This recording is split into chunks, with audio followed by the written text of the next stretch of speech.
Thank you so much for joining us today. We have a wonderful part two to our classroom management, the basics of behavior. This will be presented today by Tahra Cessna, BCBA with Bierman Autism Centers and Treasure Coast Autism Project. Thank you for the introduction. So yes, as you mentioned, we are going to be talking about classroom management, the basics of behavior, and I just wanted to share a little bit of our agenda today. Last time we met, I went over the basic principles of applied behavior analysis. We talked about understanding, the basics of behavior and the functions of behavior. For those that participated, if they remember that we talked about the four functions of our behavior, we broke that down into an acronym that we can remember. There's everybody eats. So the reason we do things that we do and that our students do things that they do is to get into something or get out of something. We also went over teaching some replacement behaviors last time, and now today, what we're going to talk about is the actual classroom management components. And so, what we're going to look at is inventory and action planning. And I'm going to share a tool with you all that if anybody wants a copy, you are welcome to email me and I'll share that with you. We're going to go over proactive strategies, reactive strategies, and really the database decision making so that we know what we're doing is actually working because we don't want to guess and we want to make sure that we're making those informed decisions. So if we think about classroom management, oftentimes there's like this classroom management puzzle. And when I was coming up in school for this, we didn't spend a lot of time on classroom management. I had one class in it, and it wasn't a top priority from what I understand in teaching. It was really about teaching the lessons. And what I found is if I can't get classroom management down, I'm not going to have a lot of time to teach because I'm having to spend a lot of time redirecting behavior. So really, if you think about the foundation and the core components of classroom management, it's all about being consistent. And this is not only for yourself, but also when you have, other teachers that are coming in your absence, that everybody is consistent and that they know the rules and procedures of your classroom. We're going to talk about the differences of rules and procedures, that your students are engaged and they understand those expectations, that you have a good relationship with those students, and that you recognize that they need, understanding, compassion, and empathy, that there's an organization for learning, that your classroom is set up and adhering to these principles, and that you're adhering again to all the guidelines, and again, each day being very consistent. So we're going to get into it. Classroom management. If you remember the principles of behavior, we talked about the ABCs, and the A was our antecedents, and that means what comes before a behavior. The B obviously stands for behavior, and then the C stands for consequences. And what I want you to remember about the word consequences, it doesn't mean negative. It just means anything that comes after a behavior. So it's a consequence. So with classroom management, these are aligned the same way. Our antecedent strategies are our proactive strategies. This is what we do to set up the environment for success. And they include environmental arrangements, curricular structure and accommodations that we make, scheduling and routines, and setting up expectations and rules for our students. And then we have our consequence. This is our reactive strategies. How do we reward, right, our students when they're following our rules? And then what disciplinary practices do we have to put in place when those rules are not being followed? And now I want you to note that disciplinary practices are different than crisis management. And a crisis management is usually starts as a proactive strategy and then ends in a reactive strategy. And so in the middle there, we see that we're replacing those desired behaviors, right? Teaching those replacement skills. And that's our B. So today we're going to really focus on antecedents and consequences of classroom management. And I'm going to give you a lot of examples, hopefully today, and you can take them back with you into your classroom. One of the things we're going to go over right now is the classroom management inventory. What I like about this checklist, it is a self-assessment that you can do as a teacher. Your principal, anybody observing you can do this. When I go in and I'm asked to observe classroom structures, I send this first. I ask the teacher to self-assess themselves and let them know that this is what I'm going to be looking at their classroom. This is the feedback that I'm going to be giving them on. So it helps give you an overview to see how your structures are set up and then help you to think about problem behavior and hopefully prevent it in the future. So the classroom management inventory, it's essentially just a checklist. It can be used to establish contingencies or make changes to already existing environments. Within it, it has 8 domains. These include the physical arrangement, instructional and curricular adherence, schedules and routines, classroom expectations, positive reinforcement, disciplinary procedures, database decision-making strategies, and individualized student supports. And so this is just one example of the domains, and it talks about the physical arrangement. So when you're assessing your classroom environment, you want to be very objective, making sure that either you see it or you don't, or it doesn't apply. And if you, and make any note of that. So if you think about physical arrangements, are the temperature, lighting, and setting comfortable? Are the materials needed for the lessons easily accessible to your students? Are unused material and equipment stored out of the way? Do students and teachers have a place to keep personal belongings? So it goes on and it asks these questions. And so you can really look around your classroom and self-assess to say, are these things readily and actively available? And if they're not, this is just an area of opportunity. Now we can think about what do we need to do to put these factors in place. The next domain that I wanted to share with you was the schedules and routines. So in this domain, we're asking, is a schedule of activities posted? Are we also including reward time or downtime so the students know how long they have to be engaged with what we would call maybe unpreferred activities or curricular instruction, and when do they get those breaks? Are low and high preferred activities interspersed? Or are you putting all the challenging things in the morning and then by the end of the day, you're letting them have those ease of times? But we really want to make sure they're interspersed. Are challenging activities scheduled at peak times? We want to think about, individuals coming back from lunch, coming back from recess, coming back from a related arts. We don't want to add challenging activities right after because that is not considered a peak time. That's considered a downtime. That's a time when kiddos are, trying to get their brains back in motion. So peak times would be early in the morning, right? When they had that think time, putting those more challenging activities during that time of the day. Is the length of activity based on the student's attention span? Sometimes, depending on your learners, you're going to have to break up your activities. Depending upon your lesson, it may be a 45-minute lesson, but your students don't have the attention span to attend. So, interspersing breaks in there. And then thinking about specific routines. So, do your students know how to enter and exit your classroom? Do you know how to distribute and return materials? Do they know how to request assistance from you or from a peer? Are they completing classroom responsibilities? Do you have chores and duties that you've assigned? What do they do when they have to ask permission to change an activity? And then what do those transitions between your activities look like? We know that it's transition times that really kill us as teachers. It takes a long time for kiddos to progress from one activity to the next, and it causes a lot of lag. And so we want to try to be as on point with these structured settings as we can so that we are spending the most time teaching. That's the goal. So let's talk about proactive strategies. Talked about, proactive being antecedent. We're going to set up our environment for success. When you think about your students and in your classroom, think about the years you've been teaching, think about the behaviors that you expect to see throughout your classroom. What can we do now to avoid or change those circumstances that kind of contribute to those challenging behaviors? And then what structure or support do we need to add that's going to encourage positive behavior, the behavior that we want to see? So let's look at some examples here. First and foremost, we need to look at our environmental arrangement, the comfort of our surroundings, the storage and access to materials, the minimization of distractions. Our environmental arrangement plays a huge role in the behaviors that we see within our students, right?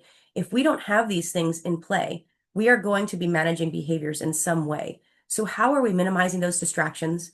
Do we have considerations for traffic patterns? Like as a teacher, are you able to get to every student quickly?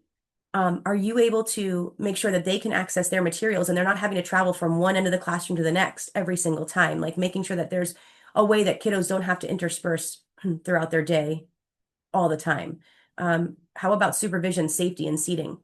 If you have kiddos that are running out of the classroom, this is dangerous. So we want to make sure that they're not seated anywhere near an exit.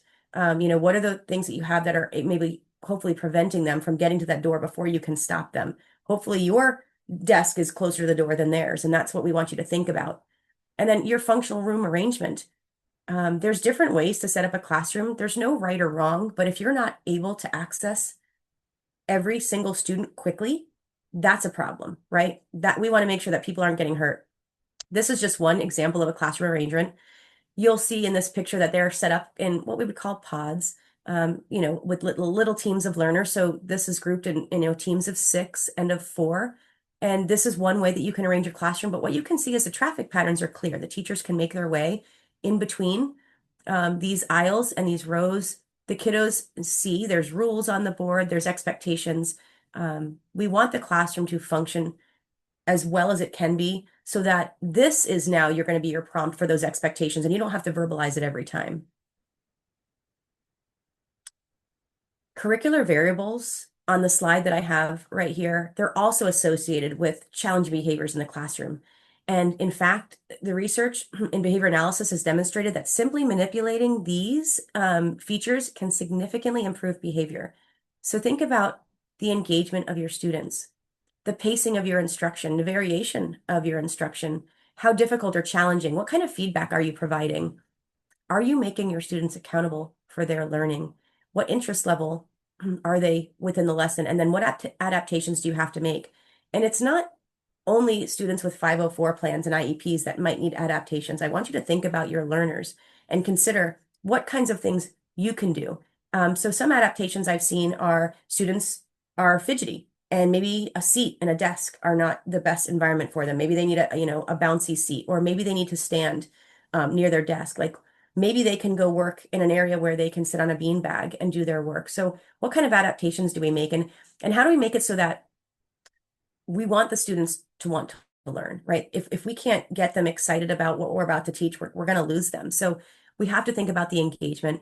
We want to make sure our pacing is meeting their expectations, that we're varying those challenging and easier types of activities, and that we're providing feedback all the time and making our students accountable for their learning where we can.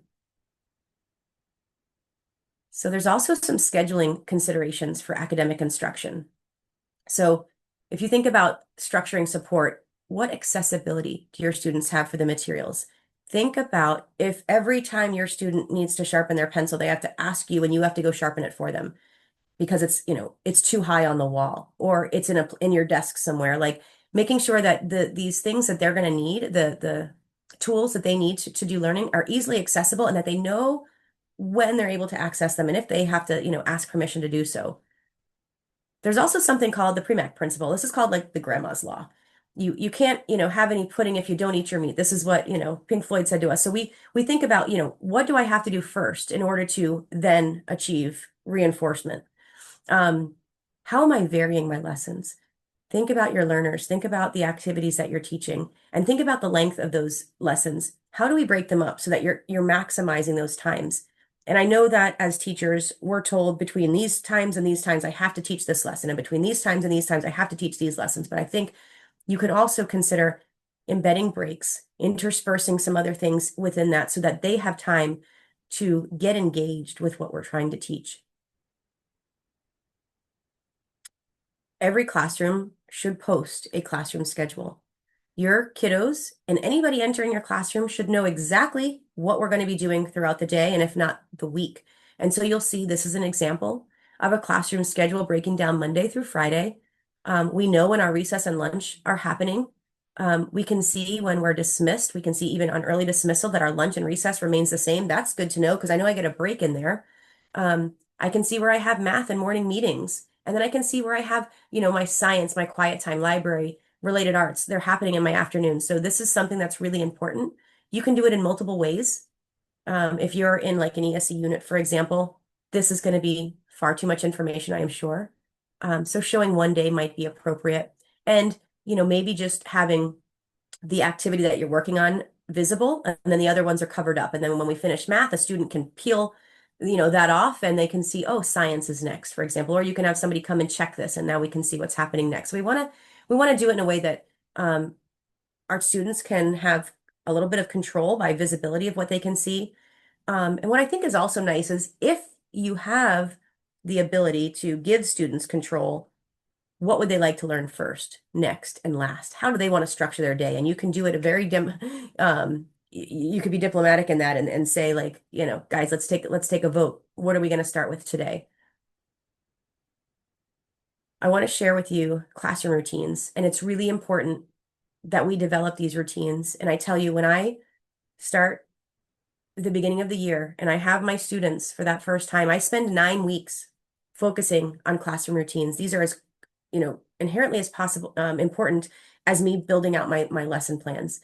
My classroom routines and structures are critically important. So I want to make sure that my students know the expectations for entering and exiting my room. What do I expect from them if I'm not there in the morning, are they waiting in the hallway? Are they waiting in the cafeteria? When I open the door, what are they supposed to do? Do they go running in and just run to their desks? Or do they come in, they greet me, say good morning, put their backpacks away, and then enter their desk? So think about what are the expectations? How do we exit the classroom when we line up for our lunch, related arts, recess, moving subjects? What does that look like? Practice it. Don't take it for granted because you said at one time that this is the expectation. Practice it. If they don't do it well, have them repeat it. I have my kids line up over and over and over again until they get it right. Um, what does it look like for distributing and returning your materials? Do you allow students to pass those out? Do you return materials in an inbox for, or do you pass them out to student by student? What does that look like? And it should be consistent every time. Um, how are your students supposed to request assistance from you or from a peer? And are they allowed to discuss, concerns and questions with their peers? How do they complete classroom responsibilities? What does this look like? Um, how do they ask permission to change an activity? If they don't like what's going on or it's too hard or too challenging, can they raise their hand? Can they voice that opinion or do they have to stay in it? What do your transitions between activities look like? What does it look like to use the restroom and get a drink? And then what happens when visitors enter classroom? And I know you've probably all had visitors enter your classroom and you see the kiddos, learning stops. They all want to see who's entering. They want to hear what's going on. Even if it's individual seat work, they stop. They're looking and listening. So I want my students to know somebody comes in the classroom, you continue your work, right? And I reward them for that if they can continue to, maintain structure with what they were doing. So classroom expectations are equally as important. They're a little different. But what we want to think about expectations is that they have to pertain to everyone in the classroom. Nobody is unique or special that don't have to adhere to this rule. There should be no more than 3 to 5 expectations because if you have a list of 20 things that you expect your students to engage in throughout their day, you're going to lose them. It's far too much. So think about those critical components that will tie in to all of the challenging behaviors that can come about. If I do these things, then that would combat several of those. You want to like really reflect your replacement and desired behaviors. What is it that I'm going to be reinforcing today? And we always want to state it positively. What are the expectations? So I remember coming in to do an observation on one of my current clients, and I could hear this screaming coming from down the hall. And I knew that that was her. She had these beautiful set of lungs. I knew that was her. When I came in, they had her reading her rules for the day, and her rule was, I will not scream. But every time she got to the word scream, what did she inevitably do? She would scream at the top of her lungs. So I quickly just reworded it to say, I will use an inside voice. I will have a quiet voice. And she was able then to understand that's what I should be doing. So rather than saying what you shouldn't be doing, because okay, don't run. I get it. I can't run, but what do you want me to do? And it seems easy to us. We know you're supposed to walk. But if you don't say it and explicitly practice it and get it in front of them, you're going to have challenging behaviors. Make sure that there's a reasonable number of them, that they're clear, that they're observable and measurable, that anybody can engage in them. You want to provide opportunities for practice and feedback. As I said, I spend literally the first 9 weeks working on setting up classroom expectations that my students understand what it looks like. We work on it. We give examples, we give non-examples. I let them be silly sometimes. What does it look like? What's the opposite of, do with an inside voice? I let them all scream real loud. Yep, that's the opposite. Good. Now show me what I'm looking for. Make it fun for them if you can. This should be posted so that everybody sees it. I don't want to have these expectations tucked away in my desk. Whether they know it or not, I need to have it up for them. And so I'm going to show you a couple of examples. Again, we don't want to have too many. We want to make sure that they're stating positively what we should be doing. What is the expectation we want to see? They're clear and they're related for everybody in the classroom. Everybody, teacher included, has to walk in the classroom. And so you'll see this states the rule clearly, objectively. This one states the rule and then kind of defines like, okay, we have to have listening bodies, but what does a listening body mean? It means I will listen and follow directions. I have to raise my hand. It means I will raise my hand to share my ideas. I'm going to have a quiet mouth. Okay, what does that mean? It means I'm going to use my inside voice. I'm going to have walking feet. I will walk in school, helping hands and caring heart. So you can see like, what does this really mean? We want to make sure that it's very explicit, that the students understand what you want from them every time. It seems silly that we have to map it out like this sometimes, but I promise you, if you do and you spend the time working on setting up your expectations, you're going to have a much easier school year. So, how do we know if we're teaching clear expectations? Like, if a visitor comes into your room, do they know what those expectations for those students would be. If your principal came in, if another teacher came in, if a substitute came in, do they know how your students are to behave? If they don't, think about getting this set up. Think about practicing. It's never too late.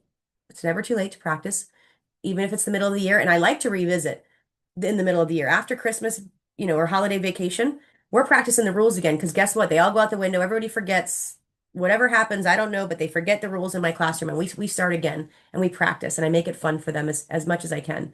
Um, can any randomly child tell you, like, what does it look like? Tell me what a quiet mouth looks like. Can they demonstrate it? Do they know what the rules are? We want this to happen. If you think you're setting clear expectations, but these things aren't happening, then you're not. These are examples of positive behavior PBIS in the school system. Sorry, positive behavior. I don't know why I'm blanking on this. Intervention support. Goodness gracious. So these are just what schools are doing around the town. I'm sure that your school has some form of behavioral expectation that we have for your students. So this is a school-wide implementation, but you also want to adhere to this in your classroom. So you'll take part of what these are doing and you'll put it into the individual classroom level. But we want to make sure that classroom-wide and school-wide, you have expectations set up for those learners in every environment. Positive behavior intervention support. There it is. Sorry, gang. I want to share this with you. So this is a behavior matrix and it shares the expectations. So if my behaviors are that I respect others, I respect property, and I respect myself, well, what does that look like? And how does it change from one environment to the next? So maybe respecting others in the classroom and respecting others on the bus looks very different. Respecting property on the playground and in the lunchroom looks very different. And respecting myself in these environments look very different. So what I like to do is sometimes I have my students help me fill this out. Okay, if these are our expectations and these are the environments that we're going to be in, what is it going to look like? Tell me, share with me. Let's act it out. What are these going to be? So that we understand this is what is expected of me across all environments. And we're not going to say that you can't run when you're outside. We're not going to say that you have to have an inside voice when you're outside. I want them to understand that there are times and places that we can get a little silly, but then there are other times that we just need to keep it together. So this is one way that you can get your kids involved with setting up those expectations. But we also need rules as well, okay? There is this global expectation, right? Where we set this up that everybody has this expectation, but there are situation specific rules, and that's a little different. So situation specific rules really relate to those if then statements. So if I'm in a classroom, I say, what can we do when our work is done? I want my kiddos to know that when my work is done, I bring it up and I put it in the all done pile on the teacher's desk. I come back to my desk and I can engage in one of the three independent learning activities that I've chosen that I prefer. That's what I can do, or I can finish any unfinished work. That's what I'm allowed to do. If we push in line, what's going to happen? If I push in line, my students know that they're going to go to the back of the line, or they're going to end up walking with me, or something's going to happen, right? I want them to know if this happens, then this is the expectation. This is now the consequence. So we set those rules up and we are consistent every time. If you see a child pushing in line and you said this is what you were going to do, that you're going to take them out of line and put them at the end, do it every single time. If that's what you've stated was going to happen. Don't pick and choose the kiddo. Don't pick and choose the situation. The behavior happened. Now follow through with the consequence. So some helpful tips. We want you to use directive rather than suggestive language. And so what do I mean by this? So oftentimes I hear, hey, Billy, can you come have a seat, please? You've just asked a question. And Billy can say, yeah, I can, but I don't want to, right? So what I'd like you to say is, Billy, have a seat. I've told him. I'm not saying it in a mean way, but I'm telling him exactly what I need him to do. You want to offer choices as much as possible. If you have the bandwidth, hey guys, do you want to start with this story or that story? Hey gang, do you want to, you want to start with geometry today, or do you want to do language arts? What do we want to do? Do we want to go on the recess, or do we want to play in the classroom today? What can you give them, choice over and allow them to be a part of their day, because they're going to have more buy-in when they do. You want to find the motivating operation. And what we mean by this, teachers, you know this, if you can't motivate, you cannot teach. I promise you, it's the most challenging thing if you cannot find what motivates that individual. And these are going to change for everybody. And we're going to talk about, trying to find those motivators, but you have to figure out what is it that that child enjoys? What will they work for? And how do we make sure that we are finding those motivating operations each time, especially when we have challenging activities coming up? You want to always state your expectations and reminders of classroom rules. Before I leave my classroom every time, I'm letting the kiddos know, hey, we're heading to lunch. This is what I need you to see. I'll pick you guys back up. I want everybody to be lined up. Tables are clear, trays are put away, lunch boxes are packed. I want to make sure that my students know that our classroom area or our environment in the lunchroom is the cleanest when we leave, and they're going to get rewarded when we get back to the classroom for that. I want to follow through with all directives, making sure that if you said that you were going to put these in place, that you do it. This seems, like redundant to say, but you guys gain your students' attention before providing instruction. Make sure they're with you. Everybody listening, do your claps, do your lights on, lights off, whatever you have to do, ring a bell. I don't care. Think of something to get their attention that they know it's ready to learn. I'm going to provide instruction. I need you guys to hear me. We want to try to keep a neutral tone when we redirect behavior. I see a lot of teachers, a lot of, and it's only natural that we sometimes can get heightened and frustrated when we see behaviors, and we get a little louder. We talk a little faster. Our faces may get a little red or flush, but that gives the individual a lot of power. If you can remain neutral and say, oh, you're throwing all that in the, throwing all the stuff around the classroom, you're going to have to clean up when we get a break today. That's unfortunate for you. Keep that very neutral tone. You have to practice this. You're not going to naturally be neutral. Somebody spits on you, you're going to want to react, but you got to learn how not to. You leave your personal matters at home. You are the weather of the classroom. Your kiddos will mesh to your personality. If you are not in a good mood, you're going to find that your students are not going to be in a good mood. They're not going to have good days. So help them to have good days. Leave your personal matters at home and start each day with a clean slate. We don't want to hold grudges. We don't want to think about those kiddos that maybe I've had them for a couple of years, right? If I'm in my autism units, maybe I'm having these kiddos a couple of years, and maybe I've had some challenging behaviors in the prior years, but I'm going to start every year with a clean slate, know that this is a new opportunity for us to form these new bonds, build new relationships, and teach new skills. So again, this is also hard, but you need to practice it, and they all deserve it every single day. All right, we talked about some proactive stuff. Those were our antecedents.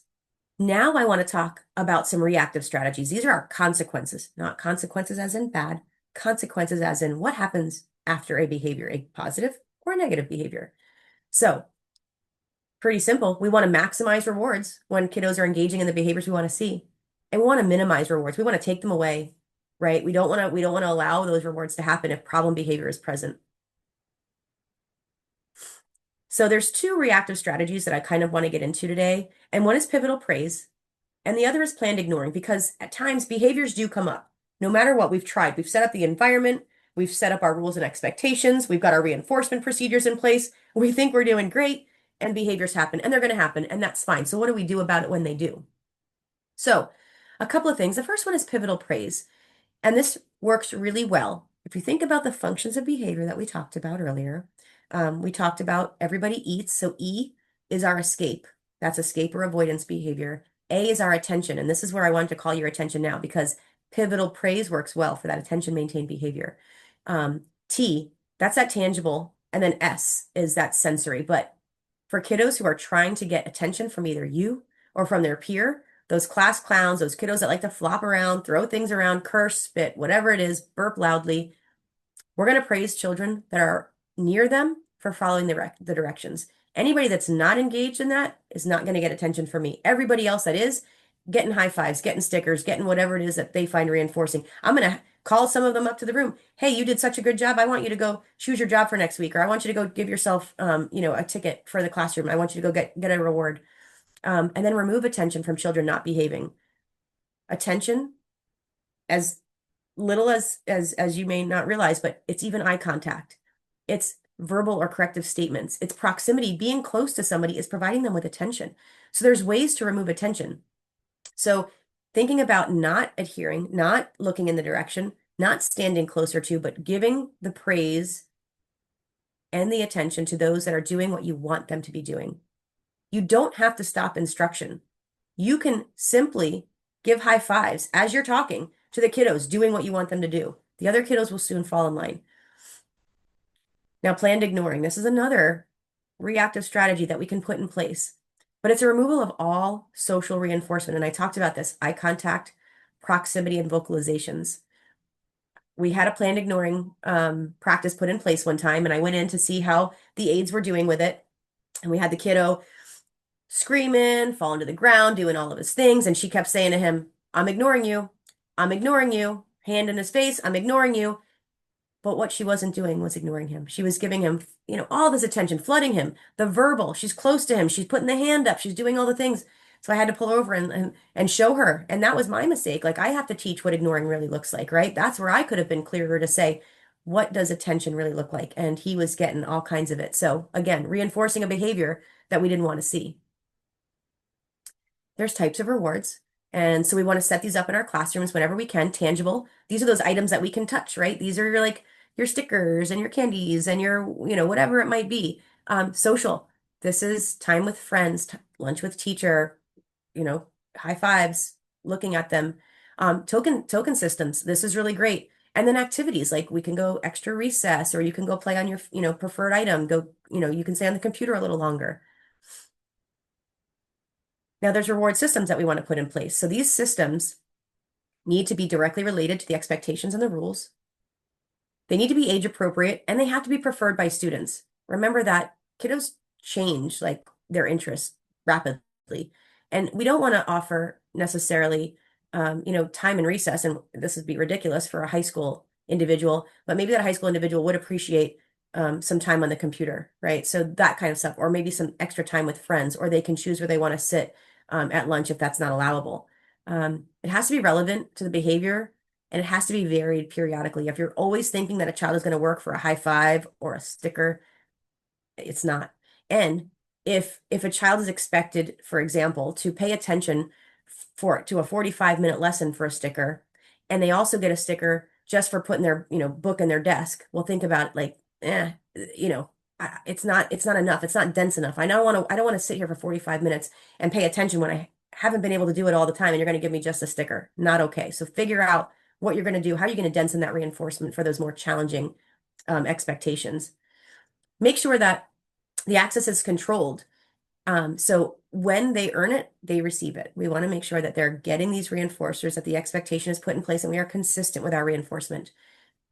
We have learned, the research has told us, that we want to deliver 4 positives to every 1 negative statement. So if you've had to correct a child for the day, you've had to do whatever it was to course correct those behaviors, find ways to call them out for doing some good things. And even if it is, hey, I love your new haircut today, or cool new backpack, or whatever it is, think about how you can have some positive interaction, because that negative really weighs hard on them. And then I want you to think about this. What school-wide reward system are you all implementing?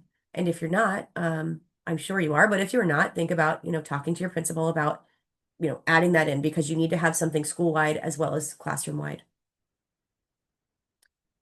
Okay, so this is an example of a behavior chart. I would use this with my littles. This wouldn't be something that I would have for my older students, but I set up the classroom rules. So again, you can see this is like that behavior matrix. This is the environment up at the top. These are the behaviors that are expected of me, and they can self-assess. How did I do at, during reading with keeping my hands and my feet to myself? Did I do okay? Was I neutral? I did grab Sally's hair, but I couldn't help it. She had some glitter in there. It looked kind of cool. Or I was pretty bad today. So, you can have a self-assessment, and you can go behind it and say, yeah, I agree. You did a great job there. Or, I think we still need to work on that. I'm going to give you a sad face today, but I think you can pull it around when we get to recess today, or when we get to math later today. This is a great way for kiddos to monitor their own behaviors, but it's not just about monitoring, right? Like kids don't work for smiley faces to be circled off on a page. What are they going to earn, right? When they follow these expectations, what do they earn for doing so? You need to set that up early on. So as a teacher, we know we need to command a room. It doesn't just happen. Just because you're the biggest person in the room, and now I teach teenagers, I'm not, you don't automatically get that respect. So you need to command the room by teaching expectations and routines. You need to have active supervision. If you have work to do at your desk where you're allowing a lot of seat time, get up periodically, scan, move, interact. Don't spend an entire lesson where individuals are working independently at their desk where you are as well. You should be moving around, making sure that they're actually engaged in what you need them to be engaged in. we need to provide pre-corrections and reminders, right? Maybe we know that every time we, get into our science lesson that people are going to start playing with the instruments before it's ready. They don't have their gloves on, they're not prepared. Hey guys, remember, make sure we have everything that we need before we get started. When you hear the bell, that's when you can start playing with the stuff. Set up those reminders. Provide positive reinforcement.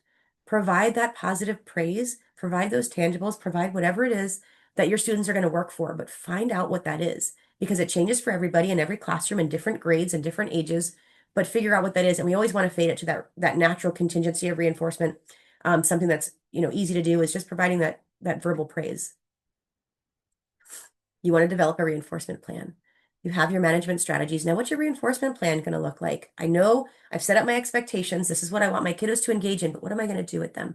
So I want to make sure that there's frequent reinforcement of expectations. I am stating specific expectations and then followed the behavior that is observed. I like how you were safe and put away the equipment.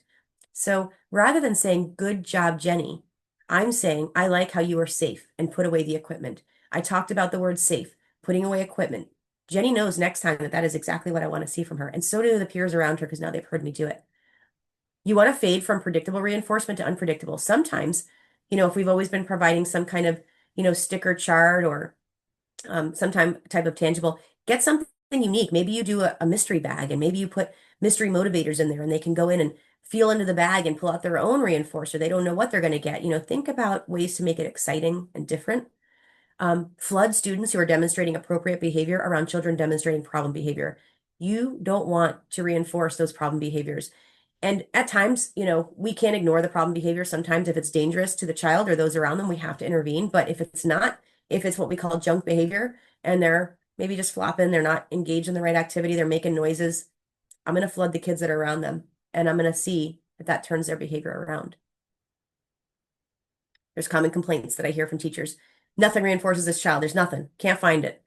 I want you to know there's always something that will reinforce a person unless they are dead. Remember, we talked about the dead man's test. If a dead man can do it, it's not behavior. So the trick is really finding those effective reinforcers. So let's talk about what some of that can look like. Reinforcement.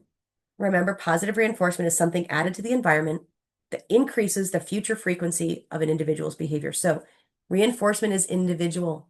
It changes from person to person. And even from me, maybe I'm very reinforced in the morning by coffee, but by 4 or 5 p.m., coffee's not motivating to me. I don't want it. I don't want to be up all night. So my reinforcement changes throughout my day too. It must be something that the individual values or wants, not what we think they should value. Hey, I'm going to give you these 5, tokens. This is amazing. Like you can trade them in for something later. Like I don't care about those tokens. I'm going to lose them or my dog's going to eat them or my sister's going to take them when I get home. I don't want those tokens. They're not worth it to me. There's 5 ways to identify reinforcers. You can do preference scales, and this is a tool that you can use with the individual. You can use preference lists. So if you think about adding the items that you know have reinforced students in the past, put those in a list and have the individuals choose. You can interview the child. Tell me a little bit about yourself. What do you love to do on the weekends? What do you do after school? What are your favorite things? You can interview the parent or teacher. We have sometimes students that can't tell us what they enjoy, but they have interactions with their loved ones and other people that have had contact with them. They might know. And then directly observing them.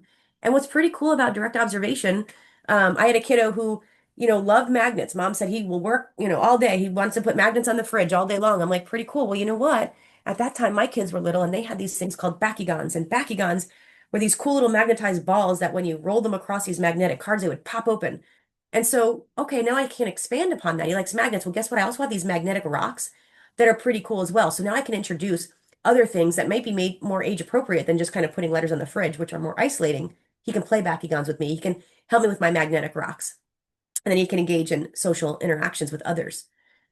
Your reinforcement system for programs must have reinforcers that are desired by the child, period. End all be all. If you end up at the end of the year with the same reinforcers you started with, because nobody wanted them, throw them out the window. This is not good. Donate them somewhere else because it's not going to work. We have to pivot. We can't just, hey, I've got all these, I got to use them. Don't think about it like that. Think about what is truly going to motivate your individuals. What do they want and what will they work for?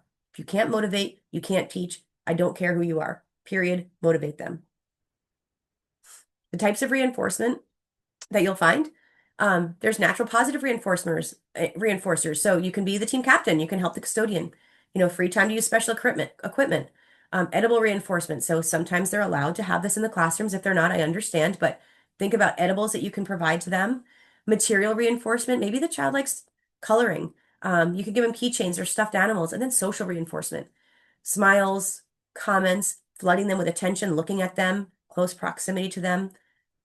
These are the things that we can, add into the environments of our classrooms to help our students want to learn and want to be there with us each day. There are golden rules, however, for selecting your reinforcement. They shouldn't be expensive. You don't want to spend your entire budget in the first 9 weeks on reinforcers, and then the rest of the year you can't afford anything, and now you have to either pay out of pocket or have nothing. We don't want that to happen. It shouldn't take a lot of staff time. If it's something that you have to create, 10 hours on the weekends to have ready for the next week, that's not sustainable. So it shouldn't have to take a lot of time from you. And it should be natural whenever possible, just natural reinforcements of, you know, positive praise, getting a couple of extra minutes, getting to be closer to their friend. What are the things that we can just engage in their natural environment that we don't even have to add to the environment? It's already there, and we can just harness it in a different way.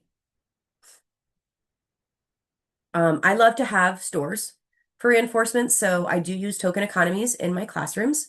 I'm sure if you have PBIS happening in your school districts, you are also using those different types of methods where they're getting tickets or tokens. What I love about this is they can exchange them for those what we call backup reinforcers. So those age-appropriate motivating items or activities. And I have activities in there too.